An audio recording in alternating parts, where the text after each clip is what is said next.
नमस्कार। जय श्री जगन्नाथ। आपण मानकु मो चैनल को अनेक अनेक अभिनंदन।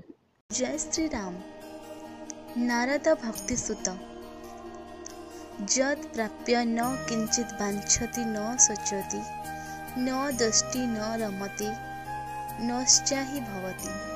अर्थ जो दिव्य प्रेम लाभ करी भक्त अन्य किछि कामना करती नहीं, दुख करती नहीं, प्रियजनक मृत्यु कारणरू काहारी को घृणा करती नहीं, इंद्रिय उपभोग चाहती नहीं और संसार रे सांसारिक वस्तु आहरणर कामना करती नहीं। शब्दार्थ जतु जहा प्राप्य लाभ करी पुमानु व्यक्ति न नुहि, द्रव्य नुहि, वांछति कामना करी, सोचति दुख करी, दृष्टि देश वा शत्रुभाव पोषण करी, रमते आनंदित हुए, उत्साही निजर रुचि विषय कर्मशील न भवति हुए नहीं। लब्धा पूर्व सूत्र रे लब्धा शब्द व्यवहृत होइछि। लब्धा शब्दर अर्थ लाभ करी, प्राप्य शब्द लब्धांबर शब्द अर्थबोधक, किंतु उभय शब्द मध्य सूक्ष्म भेद रही। नौटी प्राप्ति शब्द रे व्यक्तिगत उद्यम बुझाए। पक्षांतर रे लाभ आशातीत रूपे मिल पारे। वर्तमान देवश्री नारद दिव्य प्रेमर नकारात्मक दृष्टिकोण वर्णना करुछन्ति। न किंचित वांछति भक्त समस्त जागतिक आवश्यकर ऊर्ध्वक उठन्ति। तांकर हृदय परम शांति और संतोष रे पूर्ण होइथाए। तेणु से किछि मध्य कामना करती नहीं। सांसारिक वस्तु समूहर अलिकता और निरर्थकता विषय से सचेतन थांती। सुतरां से सही वस्तु प्रति रुचि रखती नहीं। ईश्वर उपलब्धि प्राप्ति द्वारा इंद्रिय विषय उपभोग प्रति वैराग्य जात होइथाए। तांकर हृदय पूर्ण होइथाए। राज्य संपत्ति और क्षमता आदि प्रति तांकर आकर्षण न थाए। कामना काहेकि देखा जाए? यह अविद्या असंपूर्ण भाव वा अज्ञातार जात होइथाए। भगवान का दर्शन फल समस्त कामनार विनाश हुए। जेतेबेले बालक ध्रुव प्रभु हरिंकर दर्शन लाभ करे राज्य प्राप्तिर आशा द्वारा प्ररचित होई प्रभु आराधना करुवा ध्रुवंग मनरू राज्य लाभ इच्छा दूर होला।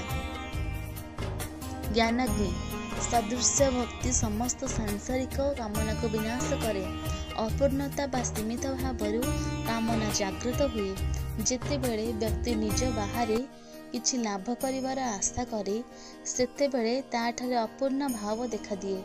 ईश्वर साक्षात्कार लाभ परे भक्त भगवानकर व्यतीत अन्य किछि विषय सचेतन न थांती। सुतरां भक्त संपूर्ण कामनाहीन होती। न सोचती भक्तंकर दुख न थाए। कौनसी वस्तु किंबा व्यक्ति प्रति तांकर विशेष आसक्ति न थाए। से किछि आशा करती नहीं, अपेक्षा करती नहीं, भय मध्य करती नहीं। तांकर नैराश्य न थाए, तिक्तता न थाए, विफलता अबा क्षतिभाव न थाए। तेणु तांकर दुख न थाए। भगवानकर साक्षात्कार लाभ करथिबा भक्त शोकमुक्त होइथांती। आलोक सम्मुखरे कौन अंधकार रही पारे? जड़े आनंद और प्रेम सागर निमज्जित होथिले शोकर परिप्रकाश हेब किपरि? शोक एक मानसिक सृष्टि। मन शरीर और अलिक संपर्क सह आसक्त हेले यह परिप्रकाश होइथाए। जेतेबेले मनर विनाश हुए भगवान हृदय रे निमज्जित हेबा फल आत्म अवशोषण और आत्मविलय होइथाए। भक्तंक निकटक शोक आसिबा किपरि? संपूर्ण असंभव। न दृष्टि देशमुक्त हेबा जड़े सिद्ध पुरुष अवा भगवान साक्षात्कार लाभ करथिबा भक्तंकर परवर्ती लक्षण। जेतेबेले जड़े भक्त कामना और यंत्रणा मुक्त हुअन्ति सेतेबेले से समस्त रूप रे ईश्वर दर्शन करती। से कौनसी जीव प्रति देशभाव पोषण करि पारिबे नाही। ସେ ଅନୁଭବ କରନ୍ତି ଯେ ଯଦି ସେ କାହାରିକୁ ଘୃଣା କରନ୍ତି ତେବେ ସେ ସ୍ୱୟଂ ଭଗବାନଙ୍କୁ ଘୃଣା କରୁଛନ୍ତି। ଭକ୍ତ କାହାରିକୁ ଘୃଣା କରନ୍ତି ନାହିଁ। ସେ ସମସ୍ତଙ୍କୁ ପ୍ରେମ କରନ୍ତି, ସେବା କରନ୍ତି ଓ ସମସ୍ତଙ୍କର ସହାୟତା କରନ୍ତି। ସେ ସର୍ବଦା ସର୍ବଭୂତଙ୍କର ହିତ ନିମିତ୍ତ ନିଜକୁ ନିୟୋଜିତ କରନ୍ତି। ସେ ନିମ୍ନ ସ୍ତରର ଭାଗ୍ୟହୀନ ଶିଶୁ ଆତ୍ମାଙ୍କର ଅଭ୍ୟୁଦୟ ଓ ଆଧ୍ୟାତ୍ମିକ ଜ୍ଞାନ ଲାଭ ନିମିତ୍ତ କାର୍ଯ୍ୟରତ ହୁଅନ୍ତି। ଯେକୌଣସି ବ୍ୟକ୍ତି ବସ୍ତୁ ବା ସ୍ଥାନ ପ୍ରତି ଆସକ୍ତ ନଥାନ୍ତି। ଦିବ୍ୟ ପ୍ରେମରୂପୀ ମଧୁ ଆସ୍ୱାଦନ କରୁଥିବାରୁ ସେ କୌଣସି ଜାଗତିକ ବସ୍ତୁ ଦ୍ୱାରା ସନ୍ତୋଷ ଲାଭ କରିବା ପାଇଁ ନିର୍ଭର କରନ୍ତି ନାହିଁ। ଭକ୍ତ କାହାରିକୁ ଘୃଣା କରନ୍ତି ନାହିଁ। ଘୃଣାର କାରଣ ଅଜ୍ଞତା।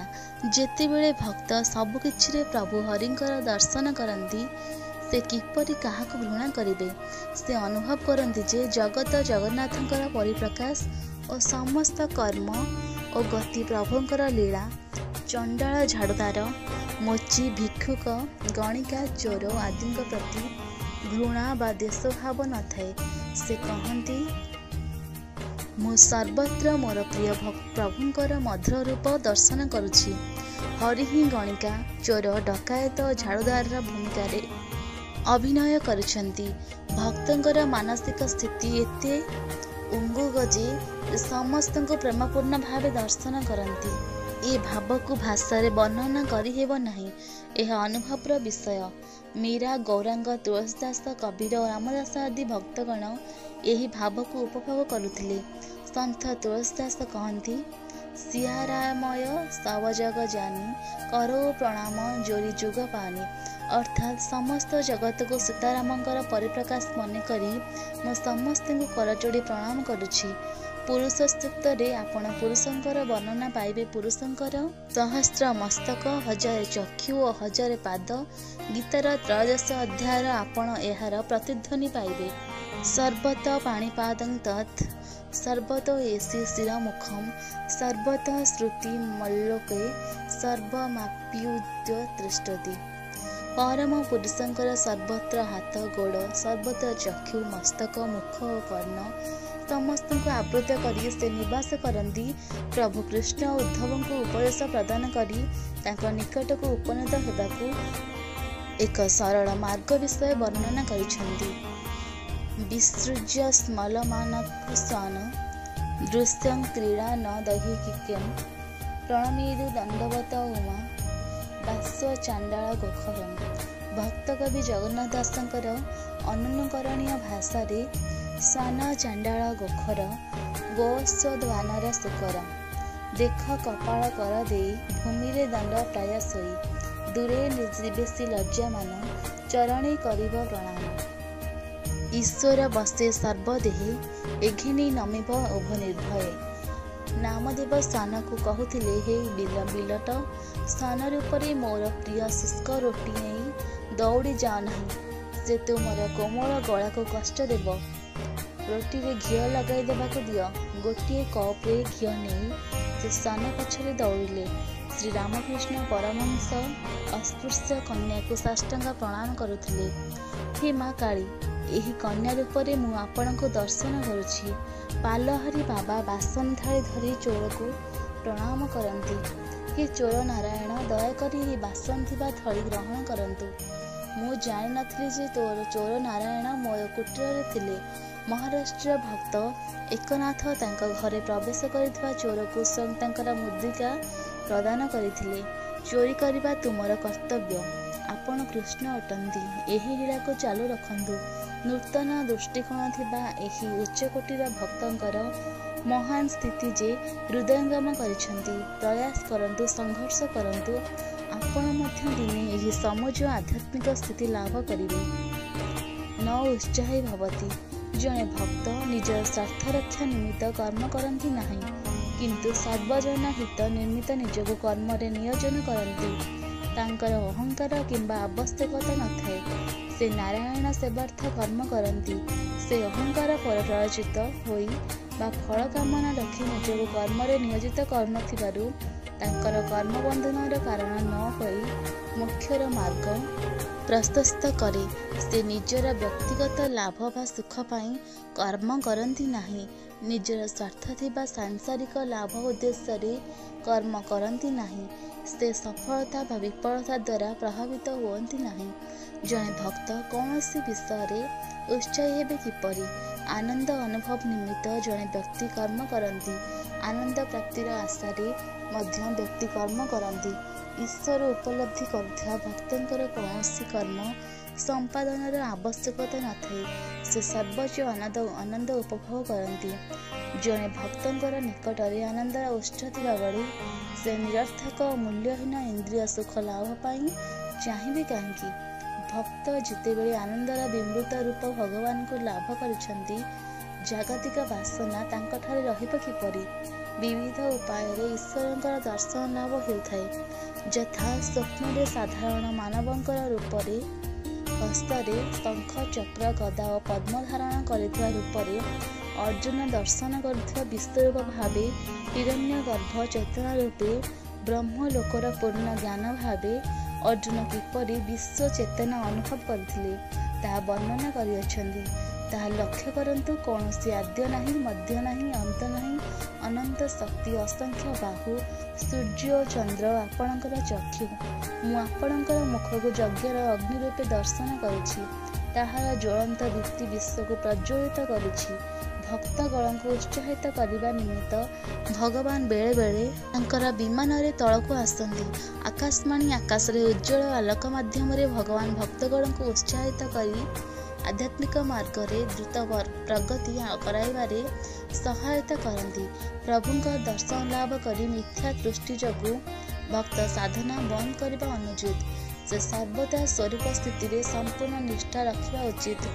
ମହାଭାଗ ବା ତନ୍ମୟ ସ୍ଥିତିରେ ନିମଜ୍ଜିତ ହେବା ଯାଏ ଭକ୍ତ ସାଧନା କରିବା ଅନୁଚିତ। ଇନ୍ଦ୍ରିୟ ଉପଭୋଗର ଅଦମ୍ୟ ପିପାସା ତଥା ନାରୀ, ଅର୍ଥ ଓ ଜାଗତିକ ସମୃଦ୍ଧିକୁ ତ୍ୟାଗ କର, କାରଣ ତାହା ଭକ୍ତ ମାର୍ଗରେ ବିରାଟ ବିଘ୍ନ ଓ ମନକୁ ଈଶ୍ୱର ଅଭିମୁଖୀ କର।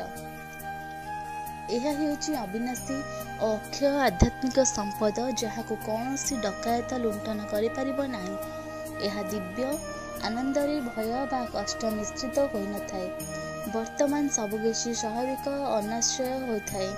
ଅହଙ୍କାର ଓ ଅଲଗା ଭାବ ଥିବା ଯାଏ ପ୍ରୟାସର ଆବଶ୍ୟକତା ହୋଇଥାଏ। ଯେତେବେଳେ ଏସବୁ ଦୂର ହୁଏ ଏବଂ ଯେତେବେଳେ ଭକ୍ତଙ୍କ ଉପରେ ଦିବ୍ୟ ଲୋକର ଅବତରଣ ହୁଏ, ତାଙ୍କ ନିମିତ୍ତ ପ୍ରୟାସର ଆବଶ୍ୟକତା ହୁଏ ନାହିଁ। ପ୍ରଭୁ ଭଗବଦ୍ ଗୀତାରେ ଏହାକୁ ପୁଷ୍ଟି କରିଅଛନ୍ତି। ବିଷୟ ନିବୃତ୍ତ ହୋଇଥିବା ବ୍ୟକ୍ତିଙ୍କ ଠାରୁ ଇନ୍ଦ୍ରିୟ ଭୋଗ୍ୟ ବସ୍ତୁ ଦୂର ହୋଇଯାଆନ୍ତି, କିନ୍ତୁ ଭୋଗାସକ୍ତିରେ ନିବୃତ୍ତ ହୁଏ ନାହିଁ। ପରମାତ୍ମା ତତ୍ତ୍ୱ ଅନୁଭବ କରୁଥିବା ବ୍ୟକ୍ତିଙ୍କର ଭୋଗ ପ୍ରତି ଆସକ୍ତି ରହେ ନାହିଁ। ସେ କୌଣସି ବସ୍ତୁ ପ୍ରତି କାମନା ପୋଷଣ କରନ୍ତି ନାହିଁ କିମ୍ବା ଲାଳାୟିତ ହୁଅନ୍ତି ନାହିଁ, କାରଣ ତାଙ୍କର ଅହଙ୍କାର ନଥାଏ। ସେ ଦିବ୍ୟ ପ୍ରେମ ଅନୁଭବ କରୁଥିବାରୁ ତାଙ୍କର ଅଭୟବୋଧ ନଥାଏ। ଅହଙ୍କାର ଥିବା ଯାଏଁ କାମନା ନଥାଏ। ଆନୁଷଙ୍ଗିକ ଅପୂର୍ଣ୍ଣତା ଥିବା ଯାଏଁ ପୃଥକ୍ ବୋଧ ରଖେ। ପରାଭକ୍ତିରେ ଯେତେବେଳେ ଏହି ସ୍ଥିତିର ଊର୍ଦ୍ଧ୍ୱକୁ ଭକ୍ତ ଚାଲିଯାଏ, ସମସ୍ତ କାମନାର ଅନ୍ତ ହୁଏ। ପ୍ରଭୁଙ୍କଠାରେ ସମସ୍ତ ଇଚ୍ଛାର ପୂର୍ଣ୍ଣତା ଲାଭ ହୁଏ। ମୋଟର କାର, ବଙ୍ଗଳା, ନାମ, ଯଶ ଓ ଅନ୍ୟ ସାଂସାରିକ ବିଭବ ବିଷୟ କ'ଣ କହିବା? ଦିବ୍ୟ ପ୍ରେମର ଅମୂଲ୍ୟ ସମ୍ପତ୍ତି ତୁଳନାରେ ତ୍ରିଭୁବନର ସମ୍ପଦ ଭକ୍ତଙ୍କ ଦୃଷ୍ଟିରେ କୁଟାକ୍ଷ ସଦୃଶ ବୋଧ ହୁଏ। ବିଶ୍ୱର ସମସ୍ତ ଆନନ୍ଦର ସମଷ୍ଟି ଆନନ୍ଦ ସାଗର ଭଗବାନ, ଯିଏକି ସମସ୍ତ ଆନନ୍ଦର ଉତ୍ସଙ୍କ ତୁଳନାରେ ଏହି ଟୋପା ସଦୃଶ୍ୟ। ତାଙ୍କର ପ୍ରେମ ପ୍ରାପ୍ତ କରୁଥିବା ଭକ୍ତଙ୍କୁ କୌଣସି ବସ୍ତୁ ପ୍ରଲୋଭିତ କରିପାରେ ନାହିଁ। ଯେପରି ଅମୃତ ପାନ କରୁଥିବା ବ୍ୟକ୍ତି ଗୋଳିଆ ପାଣି ପାନ କରିବାକୁ ପ୍ରଲୋଭିତ ହୁଅନ୍ତି ନାହିଁ, ଯେପରି ମିଶ୍ରିର ଥଳି ପାଇଥିବା ବ୍ୟକ୍ତି କଳା ଖୁଦ ଖାଇବାକୁ ଲାଳାୟିତ ହେବ ନାହିଁ, ପରମ ଭକ୍ତି ଲାଭ କରିଥିବା ଭକ୍ତ କୌଣସି ବସ୍ତୁ ଦ୍ୱାରା ପ୍ରଲୋଭିତ ହେବ ନାହିଁ। ଆସକ୍ତି ଓ କାମନାର ଫଳ ହେଉଛି ଦୁଃଖ। ଯେତେବେଳେ ଭକ୍ତ କୌଣସି ବସ୍ତୁର କାମନା କରନ୍ତି ନାହିଁ, ମୁକ୍ତି ମଧ୍ୟ ଚାହାନ୍ତି ନାହିଁ, ନିଜର କୌଣସି ବସ୍ତୁର କ୍ଷତି ପାଇଁ ସେ କ'ଣ ଶୋକଗ୍ରସ୍ତ ହେବେ। ଅନ୍ୟପକ୍ଷରେ ଈଶ୍ୱର ଏବଂ ତାଙ୍କର ପ୍ରେମ ପ୍ରାପ୍ତି ପାଇଁ ସ୍ୱ ଇଚ୍ଛାରେ ସେ ସବୁ କିଛି ତ୍ୟାଗ କରିପାରିବେ। ଯେତେବେଳେ କୌଣସି ଲାଳସା ବା ଦୁଃଖ ନଥାଏ, ହର୍ଷ ବା ଦ୍ୱେଷର ଅସ୍ତିତ୍ୱ ନଥାଏ, କାରଣ ଏହି ଦୁଇ ଗୁଣ ପରସ୍ପରର ଅନୁସରଣ କରନ୍ତି। ଘୃଣା ଓ ଇନ୍ଦ୍ରିୟ ସୁଖ କାମନାରେ ଆଧାରିତ ଭକ୍ତ ଯେତେବେଳେ ସ୍ୱପ୍ରିୟତମ ଭଗବାନଙ୍କ ଚିନ୍ତନରେ ମଗ୍ନ ଏବଂ ସମସ୍ତ ବସ୍ତୁରେ କେବଳ ତାଙ୍କର ଦର୍ଶନ କରନ୍ତି, ସେ ଅନ୍ୟକୁ ଘୃଣା କରିବେ କିପରି? ଏବଂ ଯେତେବେଳେ ଈଶ୍ୱରଙ୍କ ଠାରୁ ମହାନ କୌଣସି ବସ୍ତୁ ନୁହେଁ, କିପରି ଭଗବାନଙ୍କ ବ୍ୟତୀତ ଅନ୍ୟ କିଛି ତାଙ୍କଠାରେ ଆନନ୍ଦ ସୃଷ୍ଟି କରିବ?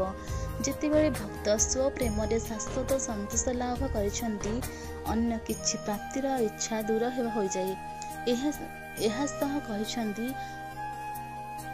ବ୍ୟକ୍ତିଗତ ଲାଭ ପାଇଁ କୌଣସି କର୍ମ କରିବାର ଇଚ୍ଛା ମଧ୍ୟ ଦୂର ହୋଇଥାଏ। ଅପୂର୍ଣ୍ଣତା ବୋଧ ଥିବା ଯାଏ କର୍ମ ସମ୍ପାଦନର ଇଚ୍ଛା ଥାଏ। ଦିବ୍ୟ ପ୍ରେମରେ ଭକ୍ତ ପୂର୍ଣ୍ଣତା ଲାଭ କରନ୍ତି। ସେ ସମସ୍ତଙ୍କଠାରେ ପ୍ରଭୁଙ୍କୁ ତଥା ଭଗବାନଙ୍କଠାରେ ସମସ୍ତ ପ୍ରାଣୀଙ୍କୁ ଦର୍ଶନ କରନ୍ତି। ସୁତରାଂ ସେ ସ୍ୱ ଇଚ୍ଛାରେ କର୍ମ ସମ୍ପାଦନ କରିନଥାନ୍ତି। ଭଗବତ୍ ଗୀତାରେ ଏପରି ଏକ ଚିନ୍ତା ବ୍ୟକ୍ତ କରାଯାଇଛି ଯେ ଆନନ୍ଦିତ ହୁଅନ୍ତି ନାହିଁ କିମ୍ବା ଦୁଃଖ କରନ୍ତି ନାହିଁ, ଘୃଣା କରନ୍ତି ନାହିଁ ବା କାମନା କରନ୍ତି ନାହିଁ, ଭଲ ମନ୍ଦ ପରିହାସ କରନ୍ତି ନାହିଁ, ଯେ ଭକ୍ତିଭାବ ସମ୍ପନ୍ନ ସେ ମୋର ପ୍ରିୟ। ଏହାପରେ ସେ ଭଗବାନଙ୍କ ହସ୍ତରେ ଏକ ସାଧନା ହୋଇଥାନ୍ତି। ନିଜ ସଂକଳ୍ପ ବିନା ଇଚ୍ଛା ବା ଆସକ୍ତି ଛାଡ଼ି ସେ କର୍ମ କରନ୍ତି। ବିଶ୍ୱର କଲ୍ୟାଣ ନିମିତ୍ତ ପ୍ରଭୁଙ୍କର ଇଚ୍ଛାନୁସାରେ ସେ କର୍ମ ସମ୍ପାଦନ କରନ୍ତି। ତେଣୁ ଏହି ମୁହୂର୍ତ୍ତରେ ପ୍ରଭୁଙ୍କର ପ୍ରେମ ଲାଭ କରନ୍ତୁ। ଆପଣଙ୍କର ସମସ୍ତ ଦୁଃଖ, କାମନା, ଲାଳସା, ଭୟ ଓ ବ୍ୟାକୁଳତାର ଅନ୍ତ ହେବ। ଆପଣ ପୂର୍ଣ୍ଣତା ତଥା ଶାଶ୍ୱତ ସନ୍ତୋଷ ଲାଭ କରିବେ। ଚିରନ୍ତନ ଆନନ୍ଦରେ ଆପଣ ନିମଗ୍ନ ହେବେ।